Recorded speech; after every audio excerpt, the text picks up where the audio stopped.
جو لوگ اللہ پر ایمان لائیں، کہیں کہ ہمارا رب اللہ ہے، پھر اس پر جم جائیں، ان پر فرشتوں کا نزول ہوتا ہے، نہ کوئی غم کرو نہ خوف، خوشیاں مناؤ جنت کی جس کا تم سے وعدہ کیا گیا تھا۔ اللہ کی ربوبیت پر اطمینان جب انسان کو ہو جاتا، میرا رب اللہ ہے، ربی اللہ، انسان کے لیے نہ کوئی کھٹکا، نہ کوئی خطرہ، نہ کوئی خوف، نہ کوئی حزن۔ جو کچھ ہو رہا ہے کس کے اذن سے ہو رہا ہے؟ اللہ کے اذن سے۔ اللہ کے اذن کے بغیر پتا تک نہیں ہلتا۔ یہ کوئی اندھا بہرا مادہ نہیں ہے جس سے مجھے کوئی خوف ہو۔ اندھا بھینسا چلا رہا ہو اس سے تو ڈرنے کا ہر انسان کو ڈرنا چاہیے، نہ معلوم کس کو ٹکر مار دے، لیکن نہیں، اس کائنات کو چلانے والا ایک سمیع و بصیر خدا ہے۔ وہ جو میرا دوست ہے، میرا ولی ہے، اللہ ولی الذین آمنوا یخرجہم من الظلمات الی النور، اللہ اہل ایمان کا ولی ہے، ساتھی ہے، پشت پناہ ہے، مددگار ہے، حمایتی ہے۔ بتائیے جسے یقین ہو جائے کہ اللہ میرا مددگار، اللہ میرا محافظ، اللہ میرا پشت پناہ، اللہ میرا حمایتی، اس کے لیے کوئی خوف ہوگا؟ اس سے کوئی ڈر ہوگا؟ میں مثال دیا کرتا ہوں ایک بہت سادہ، پنجاب کے دیہات کی۔ تو بڑا چودھری ہے اور کوئی غریب کسان ہے، اس غریب کسان کے جانوروں کو ہر وقت اندیشہ ہوگا چوری کا، کوئی میری بھینس کھول کر نہ لے جائے، کوئی میرا بیل کھول کر نہ لے جائے۔ لیکن جس کے بارے میں یہ سب کو معلوم ہو کہ وہ جو بڑا چودھری ہے وہ اس کا دوست ہے، اس کی بچیا کو کوئی خوف ہوگا؟ اس کی بھینس پر کوئی ہاتھ ڈالے گا؟ اسے کوئی اندیشہ ہوگا؟ نہیں۔ کیوں؟ کہ وہ بڑا چودھری، بڑا اس کا یہاں کا سردار، جاگیردار، سب کو معلوم ہے وہ میرا دوست ہے، کوئی میرے خلاف اقدام نہیں کر سکتا۔ اس دنیا میں یہ چھوٹی سی بات اگر آپ کے دلی اطمینان اور سکون کا باعث بن سکتی ہے تو ذرا تصور کیجئے۔ میں لفظ تصور استعمال کروں گا صرف اس لیے کہ اس کا ہم جس کو کہتے ہیں ادراک اور شعور کر نہیں سکتے، اگر کے ساتھ کر سکتے۔ اگر یقین ہو کہ اللہ میرا مددگار اور یقین ہو کہ اللہ ہر آن میرے ساتھ ہے، پھر کوئی خوف؟ کس کا خوف؟ کوئی شے اللہ سے بالا تر ہے؟ کوئی قوت اس سے زیادہ طاقتور ہے؟ کوئی اس کے ارادے کو بدلنے والا ہے؟ کوئی اس کی مشیت کے آڑے آنے والا ہے؟ یہی بات ہے جو حضور نے فرمائی، یہ ایمان کا حاصل ہے لب لباب، کہ دیکھو اچھی طرح اس بات کو ذہن نشین کر لو، اگر تمام انسان مل کر تمہیں کوئی نقصان پہنچانا چاہے نہیں پہنچا سکتے، مگر جو کچھ اللہ نے لکھ دیا ہو، اور تمام انسان مل کر تمہیں کوئی نفع پہنچانا چاہے نہیں پہنچا سکتے، مگر وہ شے جو اللہ نے طے کر دی۔ آپ پھر میں کہوں گا ذرا طاری کیجئے، اسے فرض کیجئے، اسے سوچئے، اگر اس حدیث پر ہمارا دل ٹھکا ہوا ہو تو کسی سے ڈر ہوگا؟ یہ مجھے نقصان نہ پہنچا دے، یہ میری رپورٹ خراب نہ کر دے، یہ میری انکریمنٹ نہ رکوا دے، یہ میرا یہ نہ بگاڑ دے، یہ میرا یہ نقصان نہ پہنچا دے، اس کا ڈر، اس کا ڈر، اس کا خوف، اس کی خوشامد، اس کے لیے جا کر طرح طرح سے اپنی عزت نفس کو ذلیل کروانا اس کے سامنے۔ یہ سب کچھ کیوں کرتا ہے انسان؟ جب سمجھتا ہے کہ اس کے ہاتھ میں میرا کوئی نفع ہے، اس کے ہاتھ میں میرے لیے کوئی ضرر ہے، یہ مجھے کوئی غضب پہنچا سکتا ہے، یہ مجھے کوئی نقصان پہنچا سکتا ہے، یہ میرا کوئی کام بنا سکتا ہے، یہ میری کوئی ضرورت پوری کر سکتا ہے، اسی کا نام شرک ہے۔ جہاں آپ نے یہ سمجھا کہ غیر اللہ کے اندر کوئی طاقت موجود ہے، وہی شرک ہے۔ بتوں سے تجھ کو امیدیں، خدا سے نو امیدی، مجھے بتا تو صحیح اور کافری کیا ہے؟ شرک تو یہ ہے۔ جس پر بھی تمہیں یہ خیال ہے، کلمہ ہے یہ کلمہ سوم، لا حول ولا قوت الا باللہ، ذرا اس پر دل کو کبھی اگر آپ تصور کریں، پھر فرض کریں، دل ٹھک جائے اس پر، کوئی طاقت نہیں۔ یہی بات تھی جو شیخ عبد القادر جیلانی رحمۃ اللہ علیہ نے اپنی وصیت میں اپنے بچے سے کہی. 11ویں دینے والے ہیں، لیکن حضرت شیخ عبد القادر جیلانی کی وصیت اور تعلیمات کو کتنے لوگ ہیں تم جانتے ہو؟ یہ جن مقامات تک پہنچے ہیں وہ کس چیز کی بدولت پہنچے؟ انہوں نے جو پیغام دیا وہ کیا تھا؟ اے میرے بچے، جس طریقے سے قرآن مجید میں حضرت لقمان کی نصیحتیں جو ہے نقل کر دی گئی ہیں، میں یہ عرض کروں گا بالفرض اگر قرآن حضرت عبد القادر جیلانی کے بعد نازل ہوا ہوتا تو شیخ عبد القادر کی یہ نصیحتیں بھی قرآن میں درج ہوتی. اتنی اونچی نصیحتیں ہیں. اے میرے بچے، اس حقیقت کو ذہن نشین کر لے، لا فاعل فی الحقیقت ولا مؤثر الا اللہ. اس کائنات میں نہ کوئی فاعل حقیقی ہے نہ مؤثر حقیقی ہے سوائے اللہ. کسی شے میں کوئی تاثیر نہیں اگر اللہ نہ چاہے. آگ جلا نہیں سکتی اگر اللہ نہ چاہے. پانی ڈبو نہیں سکتا اگر اللہ نہ چاہے. زہر ہلاک نہیں کر سکتا اگر اللہ نہ چاہے. کوئی چیز فائدہ نہیں پہنچا سکتی اگر اللہ نہ چاہے. تو در در پہ کیوں سر جھکاتے ہو؟ در در پر کیوں جبیں سائی کرتے ہو؟ سب کے سامنے کیوں ہاتھ پھیلاتے ہو؟ ایک اللہ سے مانگو، ایک اللہ کے سامنے زمین پر اپنی جبین رکھو. لا فاعل فی الحقیقت ولا مؤثر الا اللہ. نظر آتا ہے ہمیں کہ پانی پیاس بجھا دیتا ہے. پیاس بجھانے کی صلاحیت پانی میں نہیں ہے، اللہ کے اذن سے. کھانا بھوک مٹا دیتا ہے. بھوک مٹانے کی صلاحیت کھانے میں نہیں ہے، اذن رب میں. دیکھیے یہی یقین تھا. حضرت موسیٰ علیہ السلام کا واقعہ یاد کیجئے. سامنے سمندر آ گیا ہے، قوم دیکھتی ہے پیچھے کہ گرد و غبار کا طوفان. معلوم ہوا کہ فرعون اپنے لشکر سمیت آ گیا. لشکر جب چلتا تھا تیز رفتاری کے ساتھ تو گرد و غبار کا جو طوفان اٹھتا تھا اس کا تصور کیجیے. اور لمحہ بلمحہ وہ قریب آ رہا ہے. پوری قوم نے کیا کہا؟ اے موسیٰ انا لمدرکون، اے موسیٰ ہم کو پکڑے گئے. قرآن مجید نے تو یہاں وہ باتیں نہیں لکھی ہیں، لیکن تورات میں یہ درج ہے کہ بنی اسرائیل جھگڑنے لگے، دست و گریبان ہو گئے موسیٰ کے ساتھ. موسیٰ نے یہاں مروایا لا کر، اس سے تو ہم ہی بہتر تھے. وہاں کھانے کو ملتا تھا، زندگی تو تھی، بیگار ہم کر رہے تھے، موت تو نہیں تھی. اب جو کچھ ہوگا اس کا تصور کرو، جس طریقے سے ہمارے ٹکڑے اڑائے جائیں گے. تو لڑ رہے ہیں حضرت موسیٰ علیہ السلام سے. یہ تورات کی تفصیل ہے. قرآن میں صرف اتنا آیا ہے، پریشان ہو کر انہوں نے کہا انا لمدرکون، موسیٰ ہم کو پکڑے گئے. اس وقت موسیٰ کا جواب کیا ہے؟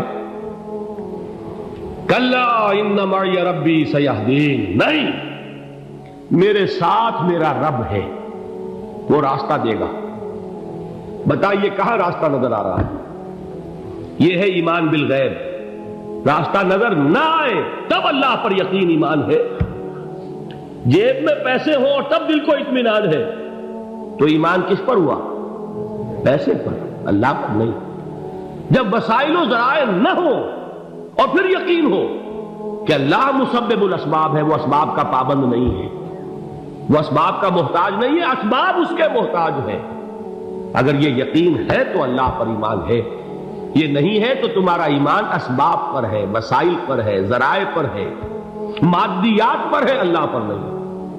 اس وقت کہاں راستہ تھا؟ کوئی راستہ تھا؟ سمندر ہے اور ادھر سے لشکر آ گیا ہے. کلا ان معی ربی سیہدین. اب دیکھیے ایمان کہہ دینا آسان ہے، ہوا معکم اینما کنتم، جہاں کہیں بھی تم ہوتے ہو اللہ تمہارے ساتھ ہوتا ہے.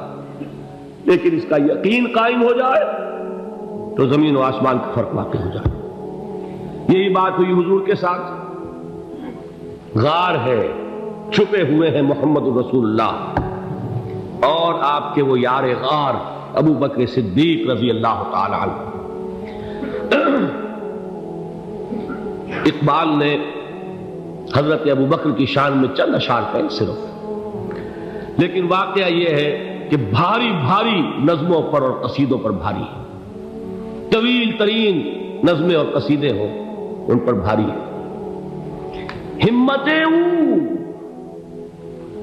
ابو بکر کی ہمت جو ہے کشت ملت را چو ابر، جیسے بارش سے کھیتی اپجتی ہے، ابو بکر کی ہمت اور عزیمت اس امت کو اسی طرح سینچنے والی ہے۔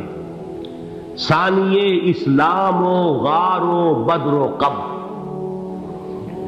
وہ دوسرے تھے اسلام میں، دوسرے پہلے کون تھے؟ انا اول المومنین، حضور فرماتے ہیں سب سے پہلا ایمان لانے والا میں، دوسرے ابو بکر۔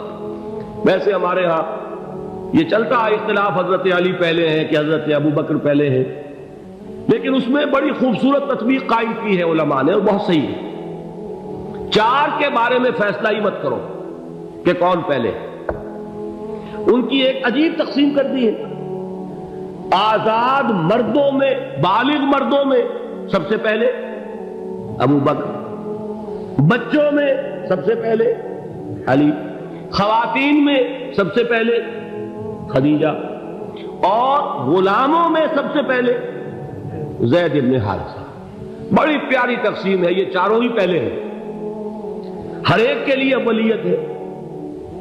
اور واقعہ یہ ہے کہ اگر زمانی اعتبار سے تعین ہوگا تو پہلے خدیجۃ الکبریٰ آئیں گی رضی اللہ تعالی عنہ، کسی اور سے بات کرنے کی نوبت بعد میں آ سکتی ہے، پہلے تو اہلیہ محترمہ سے بات ہوئی، آتے ہی پہلی وحی ہوئی ہے، ابھی تبلیغ کا حکم نہیں تھا۔ کس کو بتایا واقعہ؟ ابھی اپنی نبوت کی تبلیغ کا تو حکم ہی نہیں آیا، واقعہ کس کا ہے؟ وہ خدیجہ کا ہے۔ جب کہا ہے کہ خشیت علی نفسی، مجھے اپنی جان کا اندیشہ ہے، تو کیا جواب دیا خدیجہ نے رضی اللہ تعالی عنہا؟ وہ صدیقۃ الکبریٰ ہے، صدیقات جو ہے خواتین ان میں چوٹی پر خدیجۃ الکبریٰ ہے رضی اللہ تعالی عنہا، اور صدیق جو مرد ہیں ان میں صدیق اکبر ہے ابو بکر صدیق رضی اللہ تعالی عنہ، لیکن صدیقات میں چوٹی پر۔ جب حضور نے فرمایا خشیت علی نفسی، کیا فرمایا، کیا عرض کیا، کیسے تسلی دی؟ نہیں نہیں، اللہ آپ کو ضائع نہیں کرے گا، آپ غریبوں کے ہمدرد ہیں، آپ مساکین کے تکالیف رفع کرنے والے ہیں، آپ بیواؤں کی سرپرستی کرتے ہیں، آپ مسافروں کی خدمت کرتے ہیں، اللہ آپ کو ضائع نہیں کرے گا۔ یہ یقین ہے اس خاتون کے اندر۔ خیر وہ ایک علیحدہ بات ہو جائے گی۔ میرے دل پر حضرت خدیجہ رضی اللہ تعالیٰ عنہ کی شخصیت کا بڑا گہرا نقش ہے، جو وہ کوئی اور ہی وقت اور موقع ہوا تو بیان ہوگا۔ بہرحال اقبال نے ایک مصرے میں جو چار اولیتیں جمع کر دی ہیں، ہمت او کشت امت را چو ابر، ثانی اسلام و غار و بدر و قبر۔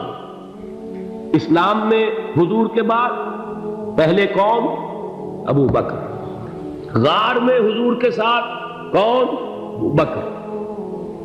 بدر کی رات اللہ کا رسول سر بسجود، وہ جھاڑ، وہ گھاس پھوس کی جو جھوپڑی بنائی گئی تھی، اور وہاں تلوار ننگی لے کر پہرا دینے والا کون؟ ابو بکر۔ اور اس حجرہ عائشہ میں محمد کے بعد سب سے پہلے دفن ہونے والا کون؟ ابو بکر رضی اللہ تعالی عنہ صلی اللہ علیہ وسلم۔ وہ جو معاملہ میں سنا رہا تھا غار ثور کا، حضرت ابو بکر بھی حضور کے خیال سے لرز گئے ہیں۔ آپ کو یاد ہوگا کہ جا کر پہلے تمام جتنے سوراخ تھے انہیں بند کیا ہے، ایک سوراخ رہ گیا تھا جس کو بند کرنے کے لیے کوئی کپڑا نہیں تھا، وہاں اپنی ایڑی رکھی ہے، تب کہا ہے حضور سے تشریف لائیے، اور اپنے زانو پر حضور کو لٹایا ہے، اور وہاں کسی موذی جانور نے کاٹا ہے، حضور کی آنکھ لگ گئی تھی، اس وقت اس بل کے اندر جو بھی بچھو ہے کیا ہے واللہ عالم، اس نے کاٹا ہے، اس کی تکلیف کی وجہ سے ابو بکر کی آنکھوں سے آنسو ٹپک گئے، حضور کے چہرے مبارک پر پڑے ہیں، تو حضور جاگے ہیں، معاملہ کیا ہے؟ ایڑی نہیں ہٹائی وہاں سے، مبادا وہ جانور وہاں سے نکل کر محمد الرسول اللہ کو کوئی گزن پہنچا دے، ابو بکر کی ایڑی ہے، جس طرح چاہے کھا لے، ختم کر دے، جان نکل جائے تب کوئی آنچ آئے، محمد پر تو آئے، لیکن جیتے جی نہیں۔ وہ ہے ابو بکر حضور کے خیال سے۔ اس وقت حضور نے پھر اپنا لعاب دہن لگایا ہے، اور اس سے پھر آپ کی تکلیف ختم ہوئی۔ جیسے خیبر میں حضرت علی کی آنکھ دکھ رہی تھی، اس کو جو شفا حاصل ہوئی ہے وہ بھی حضور کے لعاب دہن سے ہوئی۔ تو بہرحال اس وقت انہوں نے کہا ہے کہ اے نبی یا رسول اللہ، اگر اس وقت ان میں سے کسی نے غیر ارادی طور پر بھی اپنے قدموں کی طرف جھانک لیا تو پکڑے جائیں گے۔ کیا جواب تھا اللہ کے رسول کا؟ لا تحزن ان اللہ معنا، اللہ ہمارے ساتھ ہے، کیوں گھبراتے ہو ابو بکر؟ یہ ہے ایمان باللہ، میرا مالک اللہ، میرا رازق اللہ، میرا محافظ اللہ، میرا مددگار اللہ، میرا پشت پناہ اللہ، میرا دوست اللہ۔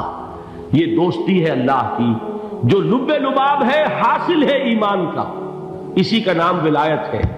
اولیاء اللہ کے سروں پر سینگ نہیں ہوتے، جس کے دل میں ایمان راسخ ہو چکا ہو وہی اللہ کا ولی ہے، جسے اللہ پر یقین ہو چکا ہے وہی اللہ کا ولی ہے، جسے یقین ہے اللہ میرے ساتھ ہے، میرا مددگار، میرا پشت پناہ، میرا ساتھی، میرا دوست، میرا محبوب، میرا محب۔ اللہ اہل ایمان سے محبت کرتا ہے۔ واللہ یحب الصادقین، ان اللہ یحب الذین یقاتلون فی سبیلہ صفا کانہم بنیان مرصوص۔ اللہ محبت کرنے والا، اہل ایمان محبوب، اور اہل ایمان محبت کرنے والے اللہ محبوب۔ والذین آمنوا اشد حبا للہ۔ آپ تصور کیجئے جسے یہ رشتہ ایمان یا رشتہ ولایت حاصل ہو جائے، الا ان اولیاء اللہ لا خوف علیہم ولا هم یحزنون، آگاہ ہو جاؤ، اللہ کے دوستوں کے لیے نہ کوئی خوف ہے نہ کوئی حزن ہے۔